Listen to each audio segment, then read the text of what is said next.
कहाँ लाया जाता है, कितने समय की इस पर चर्चा होती है और लाने का कारण क्या होता है। तो चलिए सबसे पहले देखते हैं स्थगन प्रस्ताव।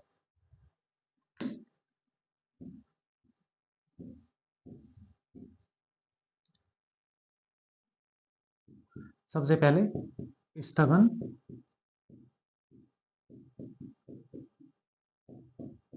प्रस्ताव। तो जैसे हमें इसके नाम से ही मालूम चल रहा है, स्थगन, किसी भी चीज को स्थगित करना। स्थगन का मतलब किसी भी चीज को स्थगन करना।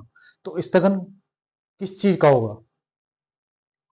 संसद की कार्रवाई में कार्रवाई चल रही है और हमें अपनी बात रखनी है, तो बात को रुकवाना पड़ेगा, कार्रवाई को बीच में रुकवाना पड़ेगा, तो उस कार्रवाई को स्थगित करना पड़ेगा। ठीक है, जब कार्रवाई को स्थगित करेंगे तो उसको बोलेंगे स्थगन प्रस्ताव।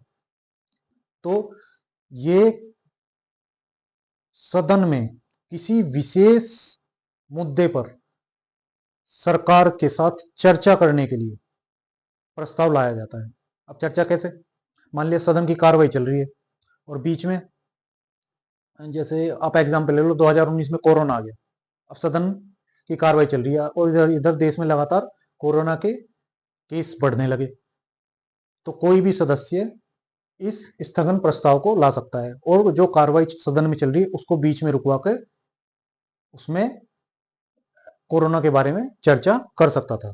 ठीक है, तो ये हो गया स्थगन प्रस्ताव।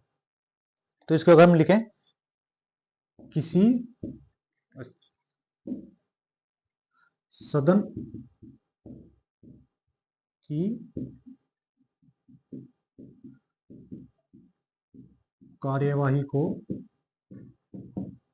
स्थगित कर, क्या करना होगा? पहले सदन की जो कार्रवाई चल रही है उसको स्थगित करना होगा। स्थगित कर किसी अति महत्वपूर्ण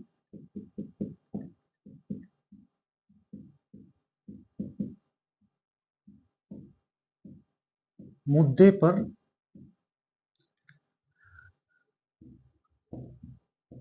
चर्चा करने के लिए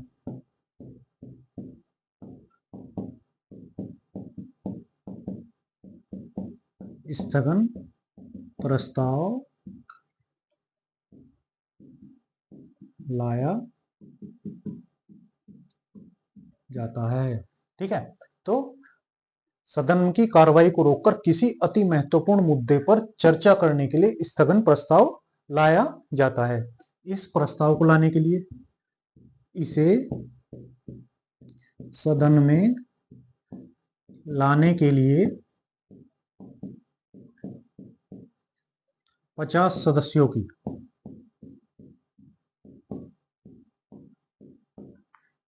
क्या सहमति आवश्यक होती है। समर्थन, सहमति, समर्थन, जिसको बोलते हैं अनुसमर्थन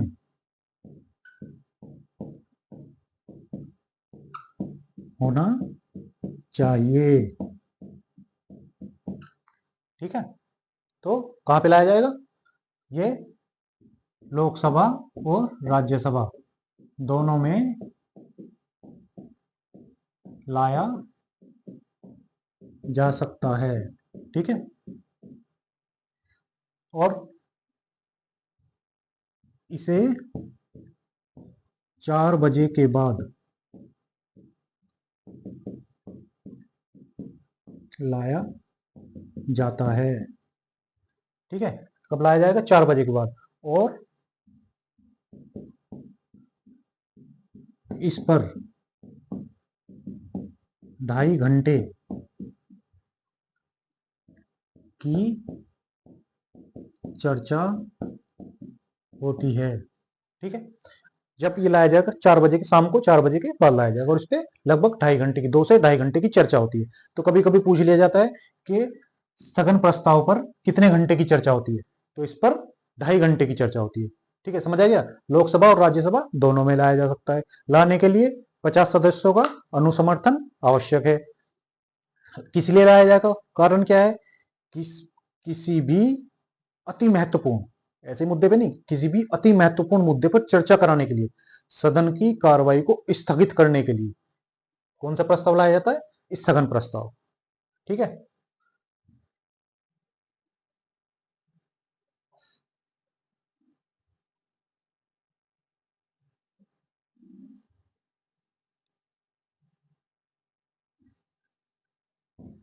अब दूसरा प्रस्ताव है ध्यान आकर्षण।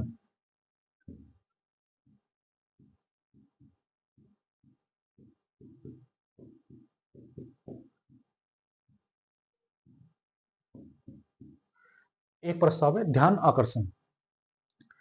तो ये ध्यान आकर्षण प्रस्ताव स्थगन प्रस्ताव के जैसा ही है चर्चा करने के लिए, लेकिन किसी विशेष मुद्दे पर किसी मंत्री का ध्यान आकर्षित करने के लिए यह प्रस्ताव लाया जाता है। तो क्या है, किसी विशेष मुद्दे पर किसी मंत्री का ध्यान आकर्षण करने के लिए। ठीक है, अभी कोई कार्रवाई चल रही है, तो जैसे अभी मान लो किसान आंदोलन चल रहा है, ठीक है, तो कृषि मंत्री से का ध्यान उस आंदोलन पर आकर्षित करने के लिए कोई भी सदस्य उस प्रस्ताव को ला सकता है कि जिससे इस मुद्दे पर चर्चा हो सके। ठीक है, तो इसकी शुरुआत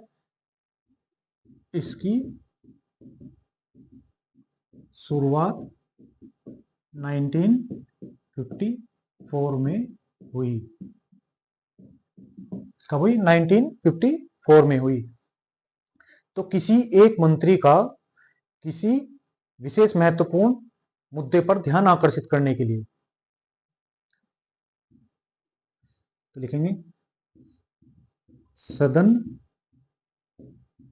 की कार्यवाही रोककर। भाई कोई भी चर्चा करनी है, किसी भी मुद्दे पे ध्यान लाना है, तो प्रस्ताव किस लिए होगा कि जो सदन की कार्रवाई चल रही है, सदन की कार्रवाई जो चल रही है उसको तो रोक दो। पहले क्या होगा, सदन की कार्रवाई रोककर किसी मंत्री का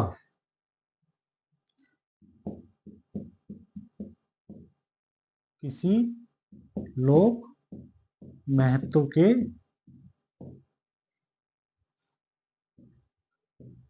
मुद्दे पर ध्यान आकर्षित करने के लिए। ठीक है, क्यों लाया जाएगा? किसी की सदन की क्या कार्रवाई रोककर किसी मंत्री का लोक महत्व के मुद्दे पर ध्यान आकर्षित करने के लिए लाया जाता है। इस पर 30 से 45 मिनट की चर्चा होती है। ठीक है, इस पे 30 से 45 मिनट की चर्चा होगी। किस मुद्दे पर? लोक महत्व के किसी भी मुद्दे पर मंत्री का ध्यान आकर्षित करने के लिए। और स्थगन में किसका? सरकार का, और इसमें मंत्री का। शुरुआत कब हुई? 1954 में। ठीक है, 30 से 45 मिनट की चर्चा होगी और इसे कोई भी एमपी ला सकता है। ठीक है, तो समझ आ गया? अभी दो क्लियर हो गए। पहला स्थगन प्रस्ताव, दूसरा ध्यान आकर्षण प्रस्ताव। अभी देखते हैं अविश्वास प्रस्ताव।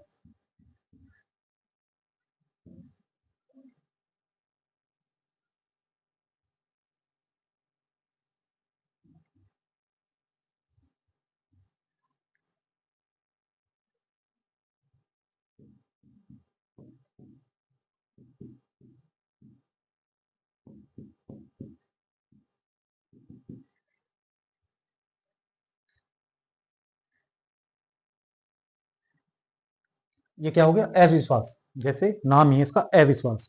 अविश्वास किस पे होगा? अविश्वास होगा किस पे? सरकार पे। किस पे होगा अविश्वास? सरकार पे होगा। ठीक है, अब सरकार पे अविश्वास होगा तो कौन लाएगा इसको? अविश्वास कौन करेगा? विपक्ष। भाई सरकार के जितने भी मुद्दे हैं सब पे अविश्वास किसको होता है? विपक्ष को ही होता है। तो किसके खिलाफ लाया जाएगा? सरकार के खिलाफ लाया जाएगा। लाएगा कौन? विपक्ष लाएगा। कहां पे लाएगा? सरकार जो बनती है कहां पे बनती है? भाई हमारी सदन है, सदन के, वो संसद है, संसद के दो सदन हो गए, लोकसभा और राज्यसभा।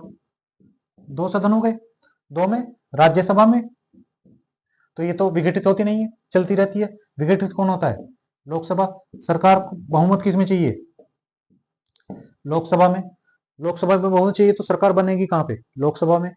तो सरकार कहां पे चलती है? लोकसभा में। तो अविश्वास कहां पे लाया जाएगा? लोकसभा में। ठीक है, तो सबसे पहले लिखते हैं इसे लोकसभा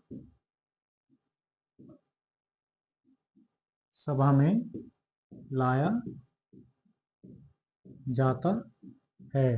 क्यों लोकसभा में क्यों लाया जाता है? क्योंकि अनुच्छेद 75, अनुच्छेद 75, 75(3) में, 75(3) में लिखा है कि मंत्री परिषद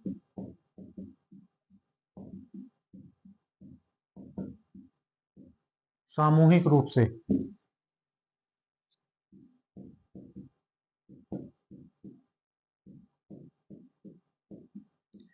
लोकसभा के प्रति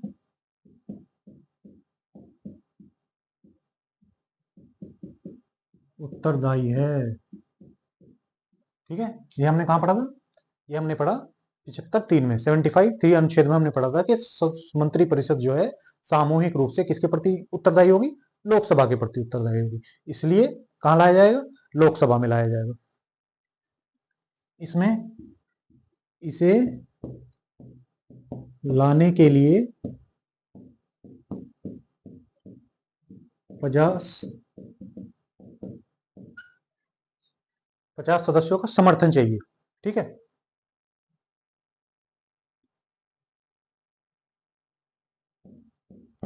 सहमति जरूरी है।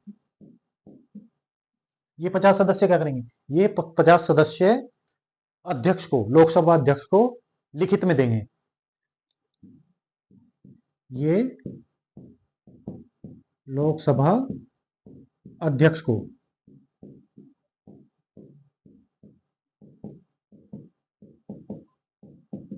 लिखित में सहमति देंगे। ठीक है, क्या करेंगे? लोकसभा अध्यक्ष को लिखित में सहमति देंगे। फिर लोकसभा ने, अध्यक्ष ने ये प्रस्ताव को मंजूरी दे दी, तो मंजूरी के 10 दिन बाद, 10 दिन बाद इस पर मतदान होगा। ठीक है, 10 दिन बाद मतदान होगा। मतदान होगा तो इसे पास कराने के लिए, प्रस्ताव को पास कराने के लिए क्या करना पड़ेगा? मतदान को 50% प्लस 1, मतलब आधे से एक अधिक मतों की आवश्यकता होती है। और अगर ये पास हो गया, लाएगा कौन? विपक्ष लाता है। किसके खिलाफ? सरकार के खिलाफ। और जैसे हमारी 543 सीटें हैं, बहुमत चाहिए 272, 50% से एक अधिक। अगर ये 272 सदस्य विपक्ष के पक्ष में चले जाएं, विपक्ष के पक्ष में, विपक्ष के साथ चले जाएं, तो इसका मतलब क्या हुआ? कि सरकार के पास सरकार चलाने के लिए पूर्ण बहुमत नहीं है, अल्पमत की सरकार है। तो अगर ये पास करा लिया विपक्ष ने तो सरकार गिर जाएगी। ठीक है,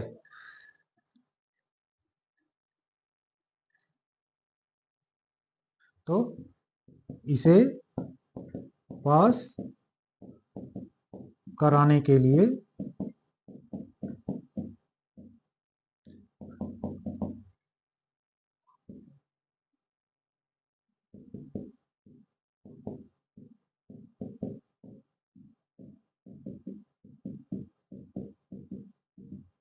ठीक कितने परसेंट की? 50 प्लस 1% की, 50% प्लस 1 की आवश्यकता होगी। और अगर ये पास हो जाता है तो सरकार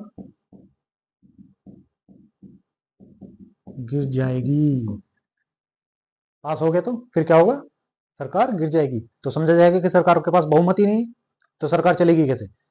ठीक है ना, तो बहुमती दल का तो शासन ही होता है यहाँ पे, और उसके पास बहुमत नहीं है तो सरकार नहीं चलेगी। आज तक अगर देखा जाए आज तक 28 बार लाया जा चुका है। कितनी बार? 28 बार, जिसमें से 27 बार विफल रहा और एक बार सफल।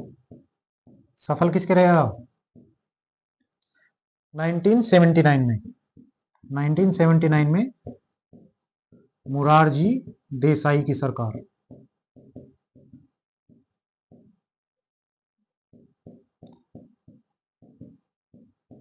गिर गई थी।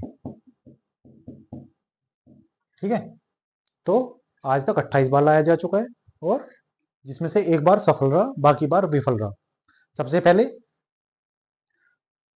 पहले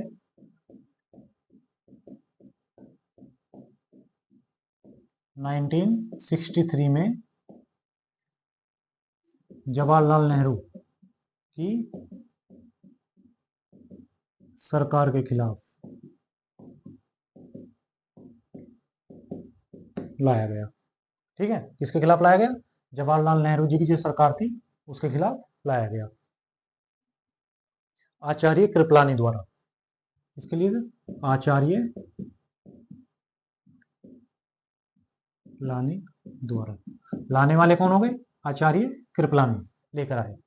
ठीक है, आज तक सबसे ज्यादा बार, सबसे अधिक बार, सबसे अधिक बार इंदिरा गांधी के खिलाफ, इंदिरा गांधी सरकार के खिलाफ 15 बार, 15 बार लाया जा चुका है। समझ आया? कहां लाया जाएगा? लोकसभा में लाया जाएगा। कौन लाएगा? विपक्ष लाएगा। किसके खिलाफ लाएगा? सरकार के खिलाफ लाएगा। लाने के लिए 50 सदस्यों का समर्थन जरूरी है। वो लिखित में लोकसभा अध्यक्ष को देंगे, अध्यक्ष उस पर वोटिंग कराएगा 10 दिन बाद। ठीक है, प्रस्ताव मंजूर होने के 10 दिन बाद वोटिंग होगी। वोटिंग में 50% प्लस 1 बहुमत चाहिए। बहुमत से अगर पास हो गया तो सरकार गिर जाएगी, नहीं हुआ तो गिरेगी नहीं। फिर सबसे पहले 1963 में जवाहरलाल नेहरू की सरकार के खिलाफ जेबी कृपलानी द्वारा लाया गया। 79 में पहली सरकार बनी मोरारजी देसाई की सरकार, जो गिरी इसके द्वारा। सबसे ज्यादा बार 15 बार इंदिरा गांधी के कार्यकाल में लाया गया। ठीक, अब देखते हैं विश्वास प्रस्ताव। अविश्वास तो देख लिया हमने, अब देखेंगे विश्वास। विश्वास प्रस्ताव अविश्वास प्रस्ताव का बिल्कुल उल्टा है। इसको कौन लाता था? विपक्ष लाता था। तो विश्वास प्रस्ताव को सरकार अपना बहुमत सिद्ध करने के लिए लेके आती है। ठीक है, कौन लाएगी? सरकार लाएगी। क्या करने के लिए? अपना बहुमत सिद्ध करने के लिए लाएगी। ठीक है,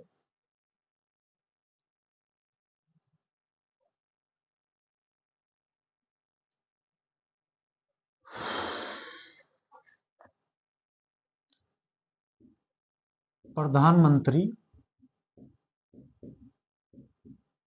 या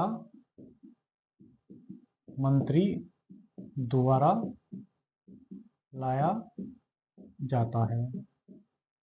ठीक है, कहाँ लाया जाएगा? विश्वास प्रस्ताव लोकसभा में लाया जाता है। कहाँ लाया जाएगा? लोकसभा में लाया जाएगा। किसके लिए लाया जाएगा? सरकार अपना बहुमत साबित करने के लिए। किस लिए लाएगी सरकार? अपना बहुमत साबित करने के लिए। या राष्ट्रपति के पास एक पार्टी गई और राष्ट्रपति को लगता है कि जी हमने सरकार बनाएंगे, हमारा नेता हो गया ये कि एक्स आदमी हमारा नेता हो गया। सरकार के पास गई, राष्ट्रपति के पास गई सरकार, कोई भी पार्टी, कहा कि जी हमारे पास बहुमत है। तो राष्ट्रपति क्या बोलेगा? चलो सरकार बना दी, लेकिन आप अपना बहुमत साबित करो। तो सरकार, वो जो सरकार बनाएगी पार्टी, वो क्या करेगी, विश्वास प्रस्ताव लेके आएगी और अपना, उसके द्वारा अपना बहुमत साबित करेगी। ठीक है, साबित कर देगी तो क्या होगा, साबित कर देगी तो सरकार बना लेगी। ठीक, अगर इसमें देखें तो 1979 चौधरी चरण सिंह, 1990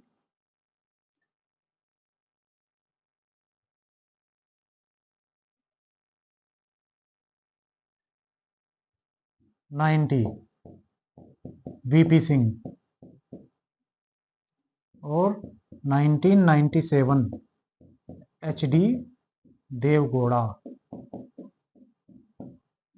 ये तीनों क्या थे, हमारे पूर्व प्रधानमंत्री थे। इनकी सरकार 1979 में चौधरी चरण सिंह की, 1990 में वीपी सिंह की और 1997 में एचडी देवगौड़ा की सरकार। इनकी सरकार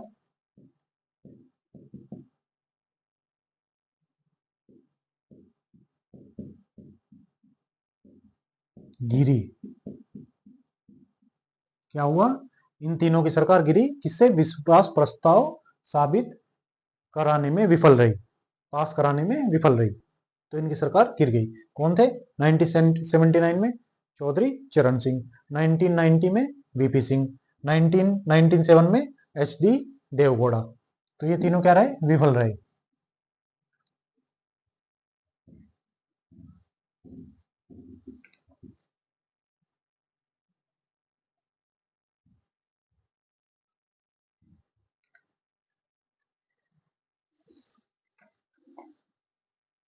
अब देखते हैं निंदा प्रस्ताव।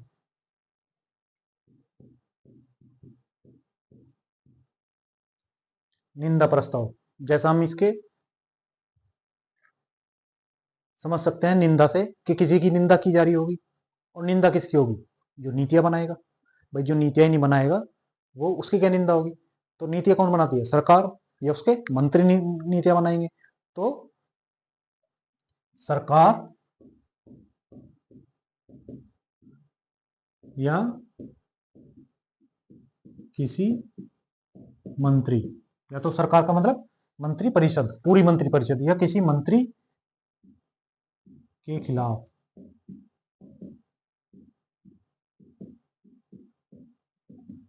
लाया जाता है। किसके खिलाफ लाया जाएगा, या तो पूरी सरकार के खिलाफ या किसी मंत्री के खिलाफ लाया जाता है। कहां लाया जाएगा, इसे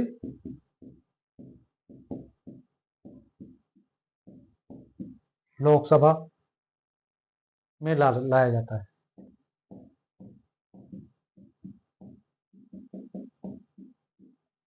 ठीक है, अब ये प्रस्ताव आ गया।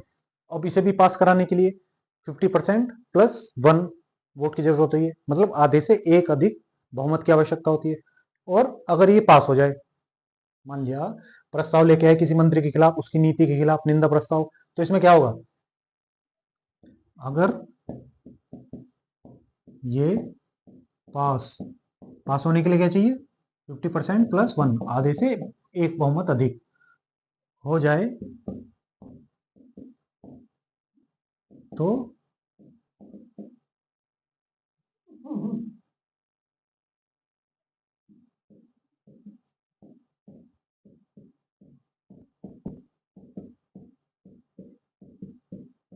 आलोचना होगी। ठीक है, निंदा प्रस्ताव में क्या होगा, सिर्फ सरकार की आलोचना होगी। लेकिन अगर ये प्रस्ताव पास नहीं हुआ, तो विपक्ष को क्या लगेगा कि सरकार के पास सरकार चलाने के लिए आवश्यक बहुमत नहीं है। तो सरकार को ऐसे लगेगा ना, भाई क्या हुआ, इन्होंने, अगर मंत्री की आप निंदा के लिए कोई प्रस्ताव पास करा दे रहे हैं और सरकार उसे बचाने में विफल हो रही है, तो क्या लगेगा कि सरकार के पास बहुमत नहीं है। और बहुमत नहीं है तो फिर क्या करेगा विपक्ष, इसे देखने के बाद वो अविश्वास प्रस्ताव ले आएगा। ठीक है, और अविश्वास प्रस्ताव अगर पास हो गया तो सरकार गिर जाएगी। समझ आ गया, और इसे लाने के लिए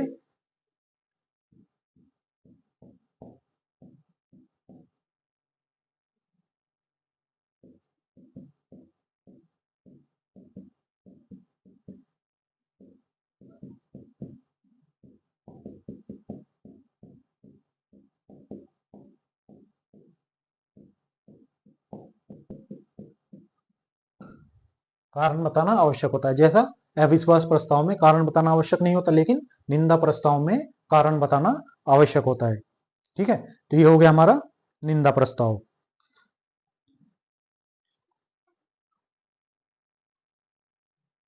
एक होता है विशेषाधिकार प्रस्ताव।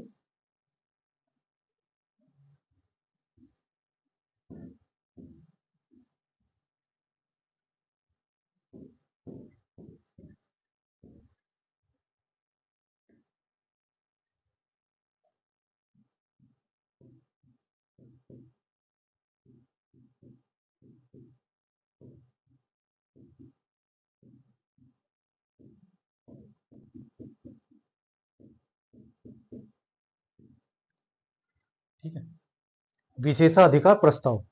तो विशेषाधिकार किसको होता है? सभी सदस्यों को होता है। सभी जो एमपी चुन के जाते हैं उनका अपना अपना विशेषाधिकार होता है।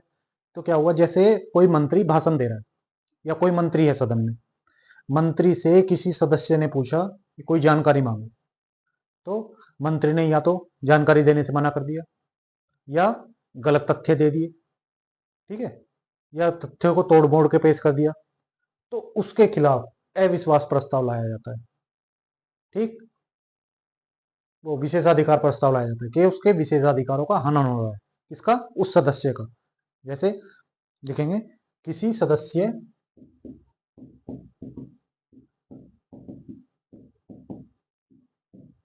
द्वारा, किसी सदस्य द्वारा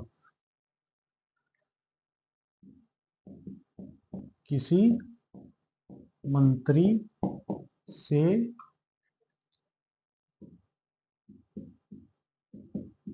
जानकारी मांगे जाने पर यदि मंत्री इनकार कर दे, भाई हम नहीं देते, जाओ, इनकार कर दे, तथ्य को या गलत तथ्य दे,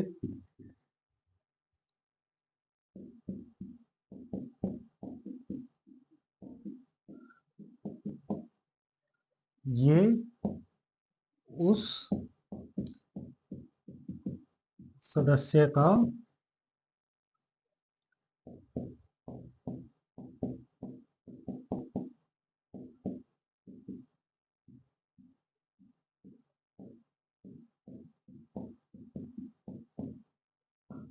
ठीक है, ये क्या होगा, उस सदस्य का विशेषाधिकार का हनन होगा। और इसके खिलाफ फिर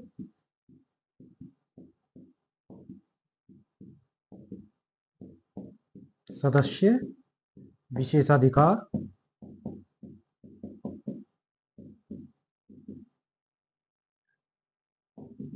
प्रस्ताव लाएगा या ला सकता है। प्रस्ताव लाएगा तो इसमें क्या होगा, सरकार की किरकिरी होगी, मंत्री की किरकिरी होगी, आलोचना होगी। तो किसमें ये होगा, विशेषाधिकार प्रस्ताव में। अब आगे देखेंगे धन्यवाद प्रस्ताव।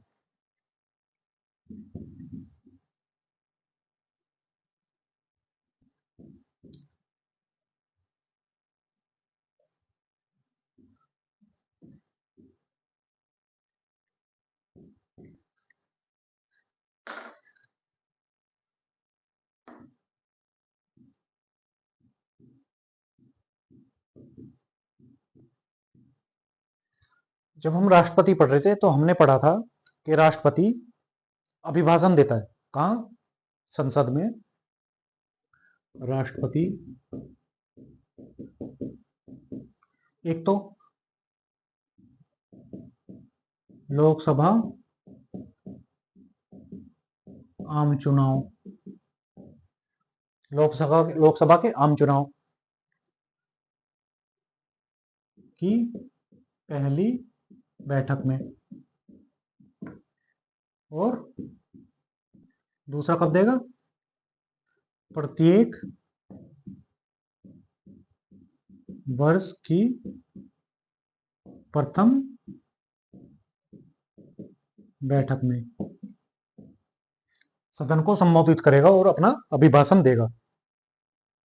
तो ये क्या है, दोनों सदन की संयुक्त बैठक होती है। ये क्या होगी, राष्ट्रपति दोनों सदन की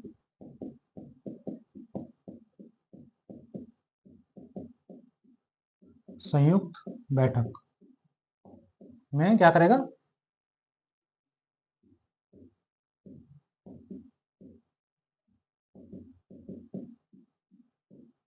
देगा। कब कब देगा, एक लोकसभा आम चुनाव की पहली बैठक हो जब नई सरकार चुन के आई हो तब देगा, और एक प्रत्येक साल मतलब साल का पहले सत्र में को संबोधित करेगा, अभिभाषण देगा। तो इसमें क्या करेगा, अभिभाषण में, अभिभाषण क्या होता है, इसमें सरकार की नीतियों का वर्णन होता है। तो क्या होगा, यह सरकार द्वारा तैयार किया जाता है। अभिभाषण कैसा होगा भाई, उसमें सरकार की नीतियों की चर्चा होगी, तो सरकार ही तय करेगी और सदन की पहले बैठक में दिया जाएगा। तो इसके लिए अभी राष्ट्रपति ने क्या किया, अभिभाषण दे दिया, राष्ट्रपति चले गए। तो क्या होगा, दोनों सदनों में अलग अलग, अभी क्या था यहां तक संयुक्त बैठक में, अभिभाषण कहां पे हुआ, संयुक्त बैठक में। लेकिन अब क्या होगा, दोनों सदनों में अलग अलग, क्या होगा, दोनों सदनों में अलग अलग अभिभाषण के लिए राष्ट्रपति के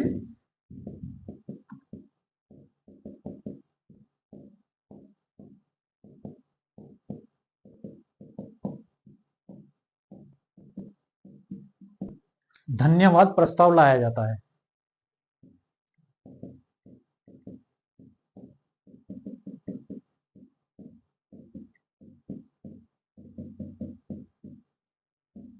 ठीक है, राष्ट्रपति जी को धन्यवाद देने के लिए धन्यवाद प्रस्ताव लाया जाता है। कहां लाया जाएगा, दोनों सदनों में अलग अलग, राज्यसभा का अलग, लोकसभा का अलग।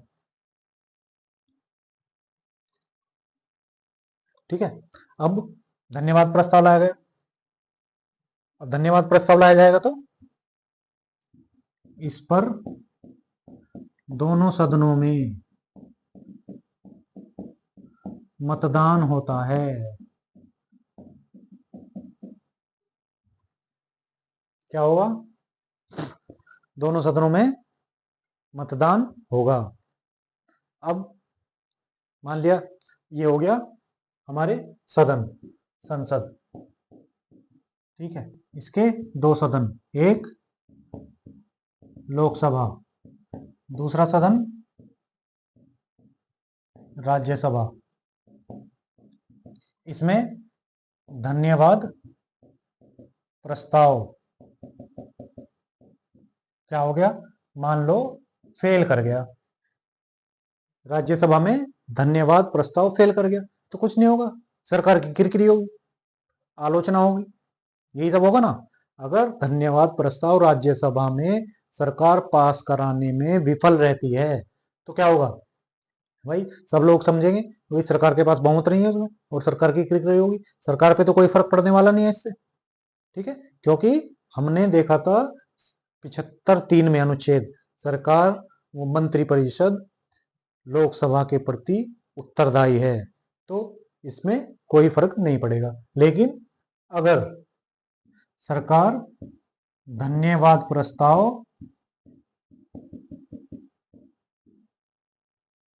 इसमें पास कराने में विफल होती है, लोकसभा में, अगर सरकार लोकसभा में धन्यवाद प्रस्ताव पास कराने में विफल होती है तो सरकार गिर जाएगी। ठीक है, तो लिखेंगे अगर सरकार लोकसभा में प्रस्ताव पास नहीं करा पाती तो गिर जाती है। ठीक है, तो सरकार क्या होगा, गिर जाएगी। ये हो गया हमारा धन्यवाद प्रस्ताव। समझ आ गया इसकी? ठीक।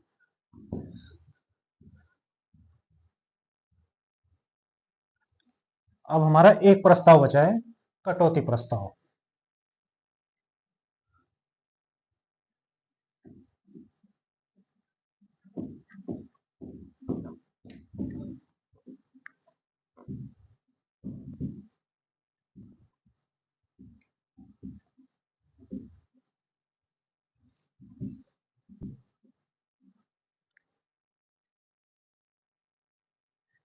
अभी देखते हैं।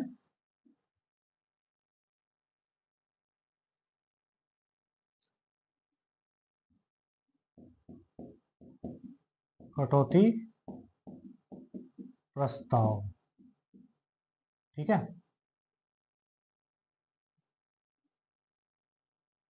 क्या देखेंगे? कटौती प्रस्ताव। तो ये चार प्रकार के होते हैं। कटौती प्रस्ताव चार प्रकार के होते हैं। सबसे पहले नंबर एक, साधारण कटौती। पहला प्रस्ताव हो गया साधारण कटौती। दूसरा, घटकों में कटौती। दूसरा, घटकों में कटौती। क्या है? प्रस्ताव।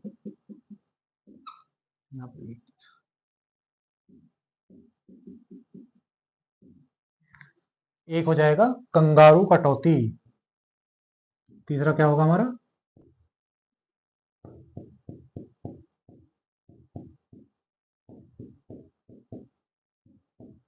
कंगारू कटौती। और एक हो जाएगा अपना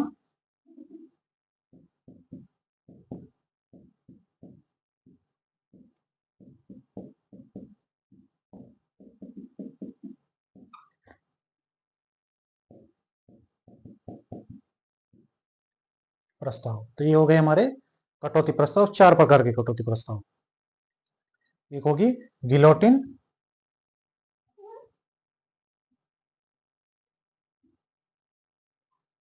गिलोटिन कटौती प्रस्ताव, घटकों में कटौती प्रस्ताव, साधारण कटौती प्रस्ताव और कंगारू कटौती प्रस्ताव। तो सबसे पहले देखते हैं साधारण कटौती प्रस्ताव। ठीक है। तो जैसे सदन की कार्रवाई चल रही है, उसमें चर्चा चल रही है, ठीक है। तो चर्चा करते करते बहुत समय हो गया, तो क्या करेंगे? साधारण कटौती प्रस्ताव कि भाई भाई बस रोको रोको, बहुत चर्चा होगी, चलो मतदान करते हैं। क्या समझे? कि जब चर्चा बहुत हो जाए कि भाई अब खत्म करो चर्चा, बहुत चर्चा हो गई, परेशान हो गए, अभी क्या करते हैं भैया, मतदान कर लेते हैं सीधे, चलो खत्म करो। ठीक है। तो क्या हो गया? चर्चा खत्म कर मतदान के लिए कैसी होगी कटौती? साधारण कटौती। इसमें क्या होगा कि भाई अभी क्या है, चर्चा को खत्म करो और मतदान कर लेते हैं। ठीक है। ये हो गई हमारी साधारण कटौती। अब देखते हैं दूसरी, घटकों में कटौती। दूसरी क्या है? घटकों में कटौती। अभी मान लिया कोई बिल आया है, सरकार कोई बिल लेके आई है कानून बनाने के लिए। अब बिल बहुत बड़ा है, मान लो उसमें 1000 बिंदु हैं। क्या है? 1000 बिंदु हैं या 100 बिंदु, मान लो 100 बिंदु हैं। तो 100 बिंदु पे चर्चा करने में तो बहुत टाइम लगेगा। ठीक है। तो सरकार क्या करेगी? देख लेगी या सदस्य देख लेंगे कि भाई ये 45 जो बिंदु हैं ये महत्वपूर्ण है। कैसे महत्वपूर्ण? तो क्या करते हैं, इन महत्वपूर्ण बिंदुओं पर चर्चा कर लेते हैं और बाकी पर ऐसे ही मतदान कर लेंगे। समझे? तो घटकों में कटौती क्या होगी? ये घटक कितने हो गए? 100। हमने इनमें कटौती करके क्या कर लिया, इनको 45 कर लिया। और इस पे क्या कर लेंगे? चर्चा कर लेंगे। चर्चा के बाद बाकी जो बचे हुए सब पे एक साथ ही मतदान हो जाएगा और पास हो जाएगा। ठीक, तो ये क्या बुलाया जाएगा? केवल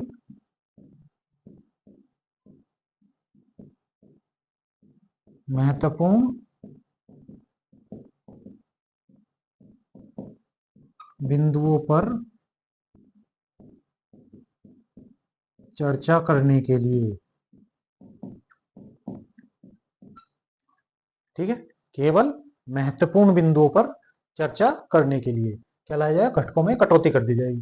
तो इतने सारे घटक हैं, कहाँ तक इन पर बातचीत करते रहेंगे या चर्चा करते रहेंगे? जो महत्वपूर्ण महत्वपूर्ण है उनको निकाल लेते हैं, उन पर चर्चा कर लेते हैं, बाकी पर ऐसे ही मतदान कर लेंगे। अब आती है अपनी कंगारू कटौती। अब कंगारू को आप जानते हो, कंगारू क्या करेगा? ऐसे कूदता हुआ चलता है कंगारू। कंगारू क्या करेगा? ऐसे कूदता हुआ चलता है। तो इसमें क्या करते हैं, कुछ बिंदुओं पर छोड़ छोड़ के, ऐसे छोड़ छोड़ के, ये इस बिंदु पे कर ली, फिर इस पे कर ली, फिर इस पे कर ली, और बाकी सब पर मतदान कर दिया। ठीक, तो कैसे कुछ बिंदुओं पर चर्चा के लिए, मतलब छोड़ छोड़ के, एक कुछ छोड़ के कोई बिंदु उठा लिया, कुछ छोड़ के उतना बिंदु उठा लिया।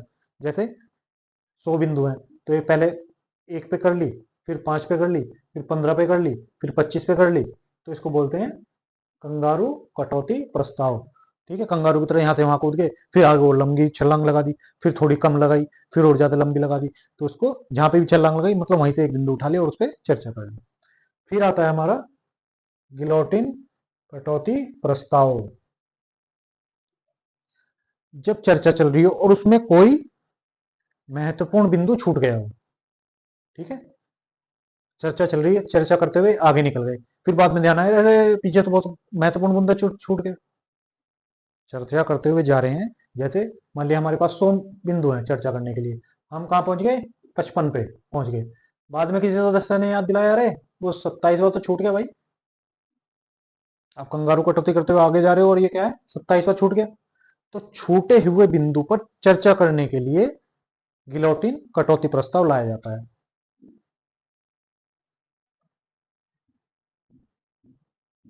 छूटे हुए बिंदु पर चर्चा करने के लिए। ठीक, साधारण कटौती, चर्चा खत्म करो और मतदान करो, इसके लिए साधारण कटौती। ठीक, घटकों में कटौती केवल महत्वपूर्ण बिंदुओं पर चर्चा के लिए, सिर्फ महत्वपूर्ण बिंदुओं पर चर्चा होगी, बाकी सब पे चर्चा नहीं होगी, बाकी पे मतदान हो जाएगा। फिर हो गई कंगारू कटौती, कुछ बिंदुओं पर चर्चा करने के लिए। ठीक है, कोई कोई बिंदु उठाया उस पर चर्चा कर ली कहीं से भी। फिर गिलोटिन कटौती, मतलब जो बिंदु छूट गए हैं, कोई महत्वपूर्ण बिंदु छूट गया हो तो उस पर चर्चा करने के लिए। कटौती प्रस्ताव आपने पढ़ लिया है। अब दो बिंदु बचते हैं, दो शब्दावली हैं, जैसे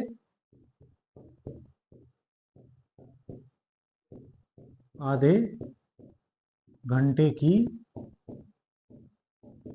चर्चा। एक आधे घंटे की चर्चा होती है, एक होती है अल्प अवधि चर्चा।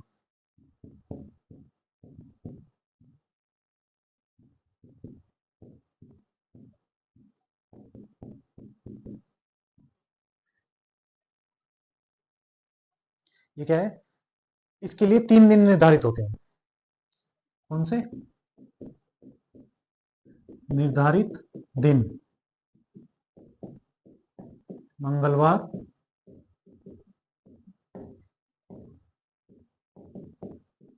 बृहस्पतिवार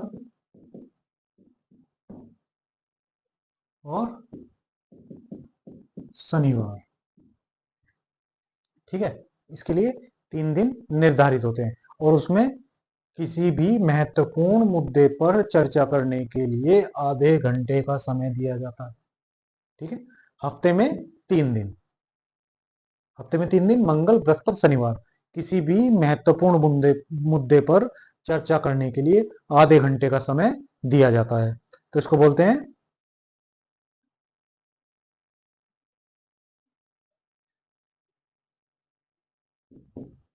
किसी महत्वपूर्ण मुद्दे पर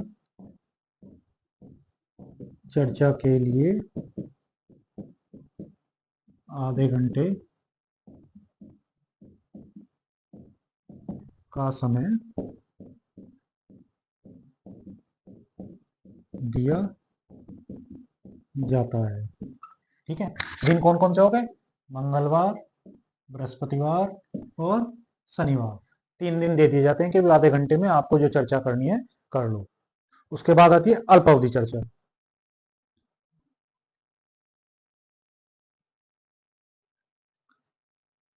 प्रतिदिन प्रतिदिन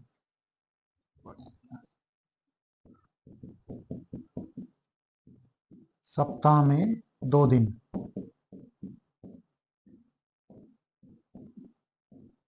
2 घंटे का समय दोनों सदनों में। कहाँ जाएगा? दोनों सदनों में। और दिन का निर्धारण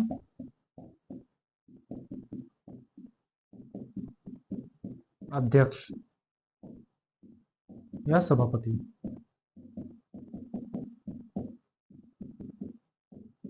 करते हैं। ठीक है, तो क्या होगा? आधे घंटे की चर्चा 3 दिन होगी सप्ताह में। और अल्पावधि चर्चा 2 घंटे की चर्चा दोनों सदनों में होगी। और निर्धारण, दिन का निर्धारण लोकसभा अध्यक्ष करेगा। ठीक है, आज हमने देख लिया प्रस्ताव और 2 घंटे की चर्चा और आधे घंटे की चर्चा।